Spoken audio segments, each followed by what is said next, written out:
Halo Sobat Prestasi, selamat datang di Fiksinear. Bincang prestasi terkait dengan fiksi 2022 terkait dengan aplikasi, games, dan animasi bersama saya, Alfi Syahrin sebagai host. Dan di samping saya ada juri nih, yaitu Kak Banung.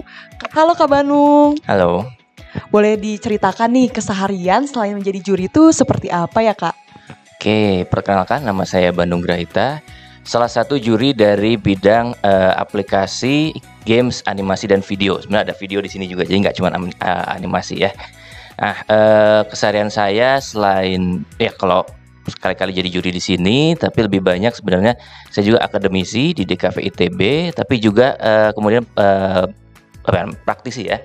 Saya juga aktif dalam membuat karya-karya video dan animasi di studio yang namanya Kutub 3. Itu base-nya di Bandung. Seperti itu. Boleh dijelasin nih Kak tentang Kutub 3. Kutub 3, ya. Oke, Kutub 3 ini ya kita agak berbeda dengan studio produksi pada umumnya, karena kalau Kutub 3 ini kami atau saya dan beberapa teman di situ fokusnya lebih kepada bentuk-bentuk riset dan eksperimentasi dalam mengeksplorasi gambar bergerak ya. Jadi yang kita kerjakan itu coba menggali yang sekarang ya, yang saat ini sedang dikerjakan adalah coba menggali bahasa rupa atau bahasa visual lokal, bahasa visual tradisi yang ada di Indonesia ini yang terkait dengan gambar bergerak ya. Dan kemudian itu coba kami terapkan dalam karya-karya yang kekinian dalam bentuk film atau animasi. Kurang lebih seperti itulah.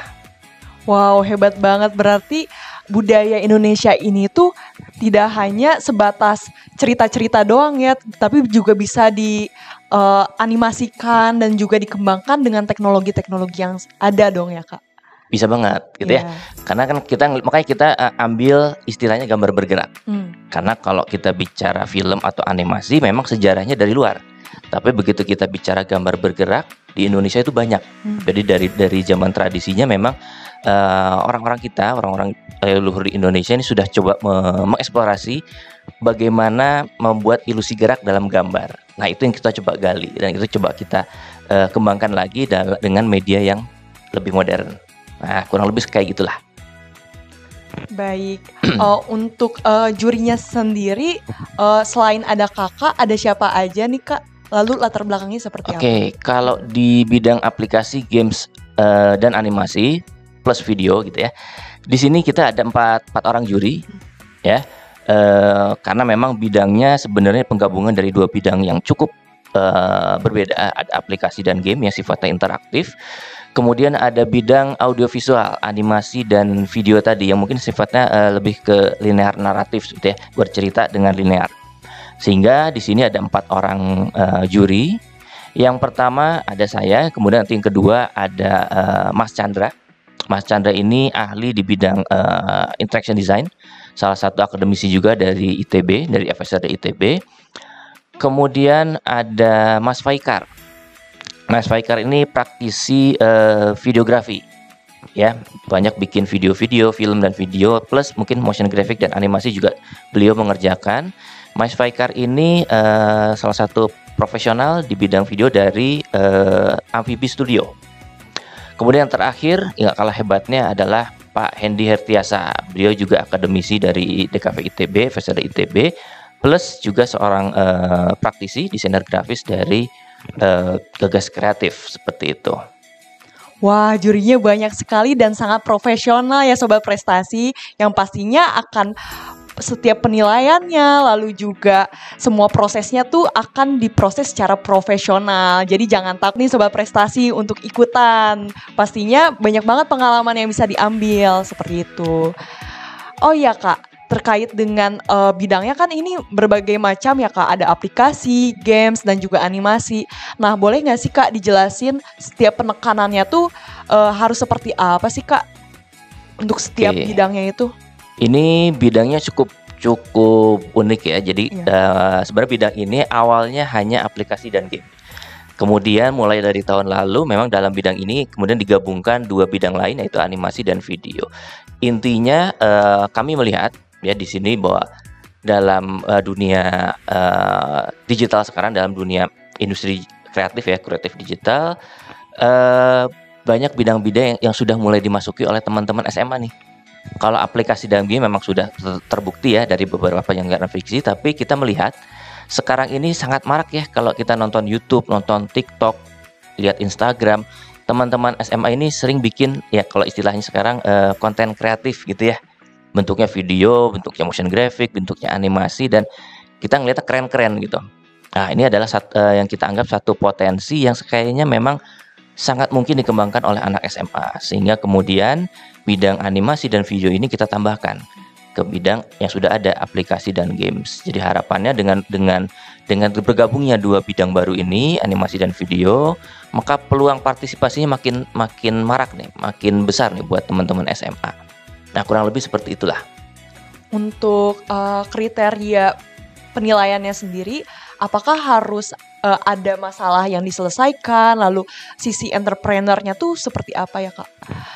Kan ini fiksi ya, berbeda dengan lomba-lomba yang lain gitu, ada sisi entrepreneurnya gitu. Nah, itu keterkaitannya gimana nih Kak untuk bidang ini? Fiksi, karena ini kita fiksi maka sebenarnya ada dua kriteria. Ya, secara umum ada dua kriteria. Yang pertama tentunya kriteria tentang kewirausahaan. Itu yang paling penting. Jadi berbeda dengan mungkin lomba-lomba yang lain. Di fiksi ini kita tidak hanya melihat output produknya. Seperti itu. Karena selain output produk, bagaimana produk ini harus dibuat menjadi satu kewirausahaan yang cukup sustain gitu ya, yang cukup bisa bertahan gitu. Nggak cuma bikin satu kali karya kemudian selesai. Kita ngelihat keberlanjutan dari rencananya teman-teman SMA di sini. Ya, jadi memang poin kewirausahaan itu penting. Bagaimana akhirnya kemampuan kreatif bisa bisa diolah menjadi satu bentuk strategi kewirausahaan. Jadi itu yang penting. Jadi output pertama yang diminta adalah dari strategi kewirausahaan ya. Apakah memang kita menilai itu layak menjadi satu wirausaha yang bisa berlanjut gitu ya. Kemudian poin yang kedua, selain kewirausahaan ada juga poin inovasinya. Tapi bukan sekedar saya bikin usahanya jalan, bisa menghasilkan satu penghasilan, bukan di situ. Tapi selain itu ada nilai tambah dari usahanya dalam bentuk sebuah inovasi. Ya. Nah, khusus di bidang aplikasi, games dan animasi memang agak berbeda. Nanti kalau kita bicara aplikasi itu benar-benar bicara tentang problem solving. Tapi saat kita bicara game, animasi dan video atau video ya di sini tidak harus selalu bicara tentang menyelesaikan sebuah masalah. Artinya bisa berangkat dari misalnya saya ingin membuat konten hiburan, ya. Tentunya itu diperbolehkan. Tapi kemudian inovasinya yang kita minta. Oke, menghibur, tapi kemudian punya nilai tambah apa dari hiburan itu? Bukan sekedar menghibur. Ya, banyak kalau konten-konten menghibur itu yang akhirnya jatuhnya mungkin kita melihat kurang positif ya. Bisa bikin hiburan, bikin prank dan segala macam. Oke, memang sebagai sebuah industri hiburan orang banyak yang suka. Tapi di sini kita nggak inginnya seperti itu. Oke, menghibur dapat, tapi tolong berikan satu nilai tambah sebagai inovasinya. Game, orang banyak yang melihat negatifnya, tapi kita melihat game ini punya juga sisi positif. Silakan tambahkan nilai positif dalam game itu sebagai inovasi dalam wirausahanya. Kalau mau bikin animasi, bikin film juga sama, ya. Silakan tambah nilai positif, nilai tambah dari film dan animasi yang teman-teman buat, sehingga itu layak menjadi satu usaha, satu produk yang ditonton oleh masyarakat. Nah, kurang lebih gitulah. Berarti selain menyelesaikan masalah, harus ada value kebermanfaatan mungkin ya. Seperti itulah kurang lebih. Baik. Oh ya Kak, saya mau tanya nih, apakah setiap masalah tuh selalu bisa diselesaikan dengan aplikasi ya Kak? Karena setiap saya lihat Play Store tuh dikit-dikit ada aplikasi tuh berbagai macam. Itu udah dari Gojek, terus ada toko kelontongan, terus mungkin ada salon, semuanya dibuat aplikasi. Apakah selalu seperti itu atau bagaimana ya Kak? Oke, kalau ngomongin selalu ya nggak selalu kali ya. Ada masalah-masalah yang memang tidak bisa diselesaikan dengan aplikasi. Tapi di sini kita melihat satu peluang kreatif dengan adanya teknologi aplikasi, apalagi aplikasi yang sekarang ditanamkan di mobile phone. Kita melihat ini adalah salah satu peluang yang sangat besar nih untuk menyelesaikan masalah-masalah keseharian yang ada di masyarakat. Tapi tentunya nggak semua tadi ya. Ini di sini jelinya seorang developer ya, seorang kreator aplikasi untuk melihat apa sih yang bisa saya bantu, apa sih yang bisa saya selesaikan dengan aplikasi yang mau saya buat. Ya, ini sensitivitas, kejelian seorang developer atau kreator animasi melihat permasalahan sebenarnya. Baik. Oh iya Kak, terkait dengan tema utama juga nih Kak, kan temanya sinergi. Berarti peserta boleh juga untuk bekerja sama dengan berbagai pihak gitu ya, entah itu pembuat aplikasinya atau vendor dan misalnya menyelesaikan masalah tentang distribusi sayur gitu. Berarti kan harus bekerja sama dengan berbagai pihak juga berarti ya. Ya. Konsep sinergi ini sebenarnya adalah konsep yang sangat penting kalau kita masuk ke dunia industri ya, atau industri kreatif gitu ya. Karena sekarang zamannya nggak ada yang bisa ya bisa mungkinnya kalau jenius banget kerja sendiri gitu ya. Cuman kita ngelihat bahwa sekarang zamannya menuntut adanya kerjasama kolaborasi yang lebih sinergis antara orang-orang yang punya kemampuan yang berbeda gitu ya. Dan sudah terbukti dari beberapa pelanggaran sebelumnya bahwa aplikasi-aplikasi yang juara biasanya melibatkan pihak-pihak lain ya untuk mendukung usahanya ya.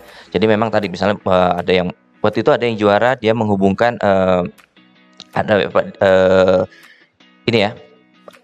tukang cukur misalnya. Kemudian dibuatkan aplikasinya semacam perantara seperti itu. Tadi tukang sayur, petani dan segala macam, tentunya mereka harus dilibatkan. Kita sebagai istilahnya kita sebagai penyedia layanan, kemudian menghubungkan antara memang produsen dengan konsumennya. Tapi tentunya di situ harus melibatkan berbagai pihak. Termasuk di bidang game, animasi dan video juga kami melihat bidang-bidang ini bukan bidang yang mudah untuk dilakukan sendiri sebenarnya. Jadi justru kami mendorong ya, buat teman-teman SMA yang ingin ikut Fiksi tahun ini bisa membuat satu usaha yang sifatnya kolaboratif. Bukan hanya dengan teman-teman dekatnya, dengan teman-teman sekolahnya, bikin sama mereka punya kemampuan bikin animasi, bergabung, enggak. Silakan libatkan teman-teman yang lain. Silakan libatkan masyarakat sekitar. Misal di masyarakatnya ada yang jago bikin musik tradisional, libatkan ya untuk bikin animasi, untuk bikin video. Misalnya di sekitarnya ada UMKM, silakan dilibatkan membuat aplikasi tertentu untuk mendukung usaha dari UMKM tersebut misalnya. Semakin banyak yang terlibat, semakin banyak yang bisa disinergikan, itu menjadi nilai tambah untuk Fiksi tahun ini. Kira-kira seperti itulah temanya. Baik. Jadi jangan sungkan-sungkan untuk berkolaborasi dengan berbagai pihak. Di sini kalian semua pasti bisa kayak gitu. Kalau misalnya udah punya ide tentang kewirausahaannya seperti itu. Oh iya Kak, untuk ini nih industri kreatif, apa sih keterkaitannya bidang ini dengan industri kreatif dan juga industri 4.0? Mungkin teman-teman pernah dengar kan ada metaverse, lalu ada juga artificial intelligence, lalu juga ada augmented reality. Nah, itu salah satu contoh dari industri 4.0. Mungkin bisa dijelaskan Kak? Oke, kaitannya bidang ini dengan industri kreatif dan industri 4.0. Kaitannya ya terkait banget gitu ya. Pertama kita ngomongin industri kreatif misalnya. Industri kreatif itu sekarang kalau nggak salah ya, Kemenparekraf itu sudah menentukan ada sekitar, saya lupa, ada 14 atau 16 subsektor ya, yang masuk ke dalam industri kreatif yang dikembangkan di Indonesia. Nanti dari situ ada subsektor yang namanya subsektor pengembangan aplikasi, ada subsektor pengembangan game, ada subsektor film dan animasi. Nah, itu yang ada di industri kreatif. Nah, bidang ini tentunya support ke situ, atau bidang ini nanti arahnya ke sana. Jadi menciptakan para pengusaha muda yang nanti akan bergerak di bidang pengembangan game, pengembangan aplikasi, kemudian produksi film dan animasi. Dan itu sangat dibutuhkan kalau kita melihat kondisi industri kreatif Indonesia saat ini. Kemudian bicara tentang yang kedua, industri 4.0. 4.0 ini apa sih? 4.0 ini ya kita bilang ini adalah landscape-nya digital. Jadi yang namanya 4.0 ini kaitannya dengan digital, kaitannya dengan bagaimana kita menggunakan teknologi-teknologi digital termasuk distribusinya dalam jejaring ya, dalam internet seperti itu. Dan tentunya dikaitkan dengan industri kreatif. Tadi kita bicara subsektor aplikasi, game, video dan animasi. Ini adalah industri kreatif digital yang produk-produknya memang produk-produk dalam bentuk media digital. Sehingga sangat erat kaitannya dengan industri 4.0. Nanti di sini teman-teman yang melakukan wirausaha ini pastinya akan banyak berkaitan dengan teknologi komputer gitu ya, membuat aplikasi pasti ada programming dan segala macam, game juga sama. Nanti misalnya aplikasi yang mau masuk menjadi aplikasi dengan augmented reality silahkan, gamenya masuk ke game virtual reality juga silahkan. Tentunya bikin video dan animasi sekarang semuanya dengan kamera digital, dengan komputer, itu juga 4.0. Film dan animasi bukan hanya produksinya yang digital, konsumsinya, distribusinya juga digital. Itu yang bisa teman-teman manfaatkan dalam industri 4.0. Kalau dulu mungkin saya bikin video, harus saya kemudian harus saya kemas dalam bentuk cakram DVD misalnya. Sekarang enggak. Ya, teman-teman bikin video bisa langsung distribusi lewat satu platform di internet. Mau YouTube, mau Vimeo, mau TikTok, silakan. Orang bisa langsung akses. Nah, ini adalah satu kemudahan, satu peluang yang bisa dimanfaatkan dalam ranah industri kreatif 4.0. Saya gabung aja gitu ya, industri kreatif 4.0. Baik, pasti teman-teman juga maksudnya sudah terbayang ya, karena fiksi ini juga karena perlombaan yang entrepreneur, berarti kita juga selain memproduksi harus memikirkan juga strategi marketingnya juga ya Kak? Pastinya. Iya, seperti itu. Untuk output dari bidang ini yang diharapkan seperti apa ya, dan kriteria penilaiannya untuk tahun ini dibandingkan dengan tahun lalu, apakah ada perubahan? Oke, kalau kriteria mungkin kurang lebih sama, cuman ada beberapa penambahan ya. Tadi ada penguatan di sisi kolaborasi satu. Kalau output sebenarnya yang harus ditekankan bahwa outputnya sekali lagi kita bukan hanya berorientasi pada sebuah produk yang dihasilkan. Lebih berat kepada bagaimana membuat strategi wirausahanya dengan memanfaatkan kemampuan menghasilkan satu karya inovatif. Jadi bukan karyanya, tapi adalah strateginya yang mau dikembangkan, proses wirausahanya itu yang akan dinilai. Outputnya di situ. Maka dalam fiksi biasanya nanti dalam tahap-tahap awal, output yang harus disubmit oleh peserta adalah rencana bisnis. Ya, nanti ada istilahnya bisnis model canvas gitu ya, BMC-nya itu yang akan kita lihat. Dari situ nanti ada siapa segmen pasarnya, kemudian value apa yang ditawarkan. Nah, value ini yang erat kaitannya dengan inovasi produknya atau inovasi karyanya. Dan dalam bidang aplikasi games, animasi dan video tadi, sebenarnya teman-teman tidak harus selalu berorientasi membuat satu produk jadi. Ya, kita bisa membuat satu wirausaha yang orientasinya kepada layanan. Misal saya membuat layanan untuk editing video, silakan. Misalnya ada orang yang perlu ada satu orang yang ahli, atau misalnya ada satu studio yang ahli dalam bentuk dalam area produksi, syuting. Kemudian kita menyediakan khusus untuk editingnya. Itu bisa. Atau kita misal teman-teman di sini saya pengen masuk ke industri video atau animasi tapi lebih ahli di bidang audio, itu juga dipersilakan. Jadi kita support untuk industri film, untuk industri animasi support dalam area audionya, sound recording, bikin musik, itu juga dipersilakan ya. Sama nanti di aplikasi, saya nggak bisa coding, silakan, nggak apa-apa.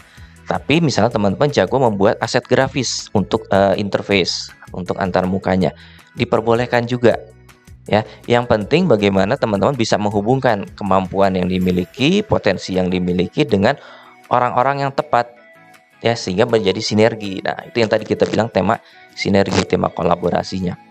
Nah, kurang lebih itu yang diminta untuk outputnya. Kemudian kriterianya apa? Ya tadi. Pertama adalah kriteria dari strategi bisnis yang dikembangkan. Kalau sudah berjalan, kita akan melihat bagaimana strategi ini diimplementasikan dalam proses wirausaha. Itu yang akan dilihat. Tapi selain itu, kita juga melihat value yang ditawarkan dalam bentuk karya-karya sampelnya. Karya-karya yang sudah pernah dibuat atau yang nanti akan ditawarkan. Nah, itu dipakai untuk menilai tawaran nilai ya, value proposition yang akan diberikan kepada konsumen. Nah, kurang lebih seperti itu. Kalau sampel-sampel berarti boleh berbentuk mock-up seperti itu ya Kak, UI UX-nya gitu. Boleh ya, karena jarang biasanya yang sudah benar-benar jadi dalam bentuk prototype. Kalau misalnya game atau aplikasi masih dalam bentuk mock-up. Kalau sekarang banyak aplikasi pendukung untuk bikin mockup yang mau pakai Figma, mau pakai Adobe XD dan segala macam, silakan. Bikin game juga sama ya, tidak harus dalam bentuk game yang sudah siap launching, masih dalam bentuk prototype juga boleh. Tadi saya bilang, usaha saya hanya membuat karakter untuk game.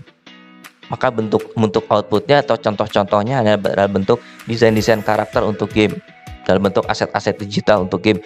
Silakan, hanya dalam bentuk aset 3D dan segala macamnya. Aset 2D juga silakan. Video dan animasi, saya punya satu karya boleh, saya punya showreel misalnya. Pernah bikin beberapa karya yang mau disatukan sebagai sampel juga silakan. Nah, gitulah.